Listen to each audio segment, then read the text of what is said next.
সুপ্রিয় দর্শক, এই মুহূর্তের সবথেকে বড় খবর। দর্শক, আপনারা সকলেই জানেন গত কিছুদিন ধরেই আরজিকর কাণ্ডে মহিলা চিকিৎসকের মৃত্যুর ঘটনায় রাজ্য রাজনীতি একেবারে তোলপাড়। এই আবহে গোটা দেশ জুড়ে উঠেছে নিন্দার ঝড় এবং এই আন্দোলন রাজ্য থেকে গোটা দেশে ছড়িয়ে পড়ে। এমনকি বিদেশের মাটিতেও আরজিকর কাণ্ডের মহিলা চিকিৎসার যে মৃত্যু, সেই ঘটনার জন্য আন্দোলন চলছে এবং এই মহিলা যাতে সঠিক বিচার পায় সেই দাবি করছে সকলেই। কিন্তু রাজ্যের পুলিশের বিরুদ্ধে বিস্ফোরক দাবি প্রথম থেকেই উঠছে।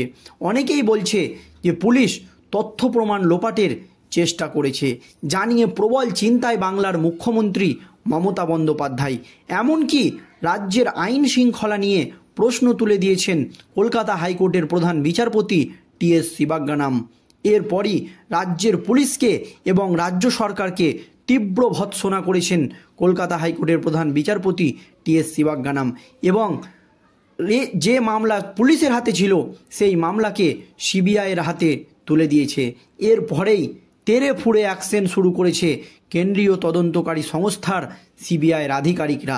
আর দিন যত যাচ্ছে ততই নতুন নতুন তথ্য কেন্দ্রীয় তদন্তকারী সংস্থা সিবিআইয়ের হাতে আসতে শুরু করেছে, জানিয়ে এই আরজিকর কাণ্ড নিয়ে প্রবল চিন্তায় মুখ্যমন্ত্রী মমতা ব্যানার্জি এবং বিভিন্ন সভামঞ্চ থেকে এমনকি দেশ বিদেশ থেকে মুখ্যমন্ত্রী মমতা ব্যানার্জির পদত্যাগের দাবি উঠে গিয়েছে এবং মুখ্যমন্ত্রী মমতা বন্দ্যোপাধ্যায় নিজে আশঙ্কা করেছেন যে বাংলাদেশের মতো তার সরকার ও ফেলার চক্রান্ত করা হচ্ছে।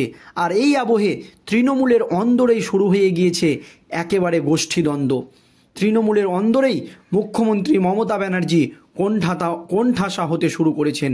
একের পর এক তৃণমূলের হেভিওয়েট নেতারা মুখ্যমন্ত্রী মমতা ব্যানার্জির বিরুদ্ধে সরাসরি মুখ খুলছেন, জানিয়ে মুখ্যমন্ত্রী মমতা ব্যানার্জির যে বিপদ তা 100 গুণ বেড়েছে এই আরজিকর কাণ্ডে, মনে করছে বিশিষ্ট রাজনৈতিকবিদদের একাংশ।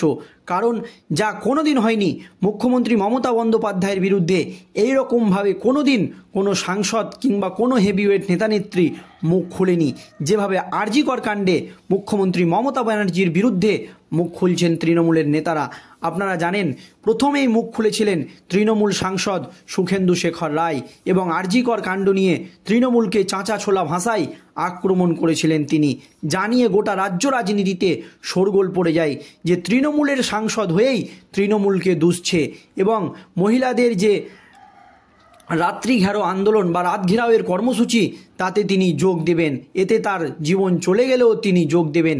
এমনকি রাজ্যের পিসি বিনোদ গোয়েলকে গ্রেপ্তারের দাবি জানিয়েছিলেন তিনি, জানিয়ে প্রবল সমালোচনা হয়েছে রাজ্য রাজনীতিতে। এমনকি তাকে লালবাজার থেকে তলব করা হয়েছে। এরপরেও তার বক্তব্য থেকে একটুও সরে আসেনি এই তৃণমূল সাংসদ সুখেন্দু শেখর রায়, যাতে প্রবল বিড়ম্বনায় পড়েছেন মুখ্যমন্ত্রী মমতা ব্যানার্জি।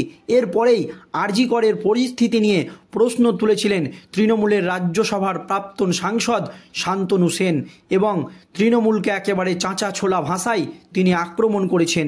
এরপরই মুখ্যমন্ত্রী মমতা ব্যানার্জির নির্দেশে শান্তনু সেনকে দলের মুখপাত্র পদ থেকে বহিষ্কার করা হয়।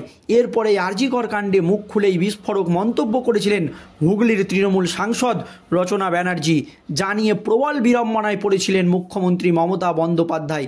দর্শক, পরই এই হেভিওয়েট নেতা মন্ত্রীরা যখন মুখ্যমন্ত্রী মমতা বন্দ্যোপাধ্যায়ের বিরুদ্ধে মুখ খুলেই বিস্ফোরক মন্তব্য করছেন, তখন এবার আবার মুখ খুললেন তৃণমূলের আরও এক সাংসদ শত্রুঘ্ন সিনহা, জানিয়ে প্রবল চিন্তায় মুখ্যমন্ত্রী মমতা ব্যানার্জি।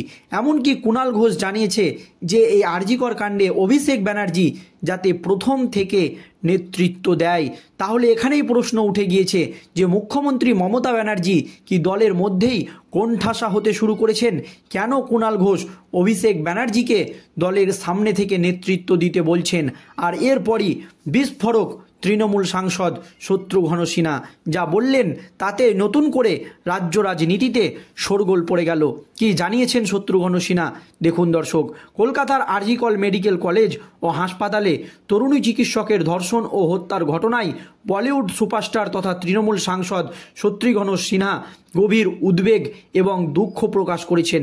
তিনি প্রচণ্ড উদ্বিগ্ন এই ঘটনা নিয়ে এবং রাজ্যের আইন শৃঙ্খলা পরিস্থিতি নিয়ে তিনি উদ্বেগ প্রকাশ করেছেন, যেখানে রাজ্যের পুলিশ মন্ত্রী বা স্বরাষ্ট্রমন্ত্রী মুখ্যমন্ত্রী মমতা ব্যানার্জি সেখানে তিনি গভীর উদ্বেগ এবং দুঃখ প্রকাশ করেছেন, জানিয়ে অস্বস্তিতে পড়েছেন মুখ্যমন্ত্রী মমতা ব্যানার্জি।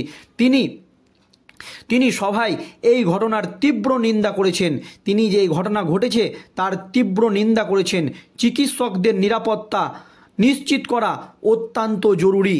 রাজ্য সরকারের চিকিৎসকদের নিরাপত্তা নিশ্চিত করা, খোদ রাজ্যের তৃণমূল সাংসদই এই দাবি করছেন যে চিকিৎসকদের নিরাপত্তা নিশ্চিত করা অত্যন্ত জরুরি।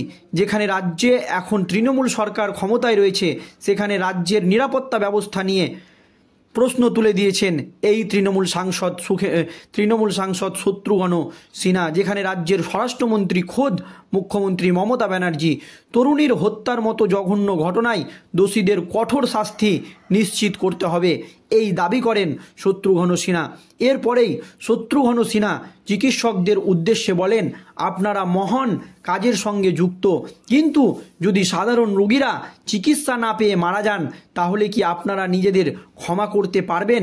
তার এই মন্তব্য চিকিৎসকদের প্রতি ভার গভীর সহানুভূতি, তার যে এই মন্তব্য তার চিকিৎসকদের যে তার প্রতিভার অনুভূতি প্রকাশ পেয়েছে এবং গভীর সহানুভূতি চিকিৎসকদের প্রতি তার কিন্তু প্রকাশ পেয়েছে। তিনি আরও বলেন, একসময় আমি নিজেও ডাক্তার হতে চেয়েছিলাম, আমার দাদা ডাক্তার, তাই আপনাদের পরিস্থিতি আমি বুঝি, একথা বলেন শত্রুঘ্ন সিনহা। তিনি রোগীর পরিবার, চিকিৎসক সম্প্রদায় এবং হাসপাতালের কর্মচারীদের প্রতি তার সমবেদনা ও সহানুভূতি জানিয়েছেন। শত্রুঘ্ন সিনহার এই মন্তব্যে সমাজে চিকিৎসকদের গুরুত্ব এবং তাদের নিরাপত্তার বিষয়টি আরও একবার সামনে এনেছে, জানিয়ে বিড়ম্বনায় পড়েছে যে চিকিৎসকদের নিরাপত্তা নিয়ে প্রশ্ন তুলতে হচ্ছে খোদ তৃণমূলের সাংসদ শত্রুঘ্ন সিনহাকে, যেখানে রাজ্যের স্বরাষ্ট্রমন্ত্রী খোদ মুখ্যমন্ত্রী মমতা ব্যানার্জি, এমনকি স্বাস্থ্যমন্ত্রীও তিনি। দর্শক, এই আবহে যখন চিকিৎসকদের নিরাপত্তা নিয়ে এই রকম মন্তব্য করছেন শত্রুঘ্ন সিনহা, তখন এই আরজি কর কাণ্ডে মুখ খোলার জন্য রাজ্যের বিশিষ্ট শিক্ষককে লালবাজারে তলব করেছে মুখ্যমন্ত্রী মমতা ব্যানার্জির পুলিশ। আর এই আবহে যে সমস্ত চিকিৎসকদেরকে তলব করা হয়েছিল সেই সমস্ত চিকিৎসকই নয়, গোটা চিকিৎসক সংগঠন এবং অনেকগুলো ডাক্তার একসঙ্গে আন্দোলন করে লালবাজারের পথে রওনা দিয়েছে, জানিয়ে প্রবল চিন্তায় মুখ্যমন্ত্রী মমতা ব্যানার্জি। এই দিন যত যাচ্ছে আরজি কর কাণ্ডের আন্দোলনের তীব্রতা ততই বাড়ছে। এই নিয়ে আপনাদের মতামত অবশ্যই ভিডিওর কমেন্টে জানাবেন। ধন্যবাদ।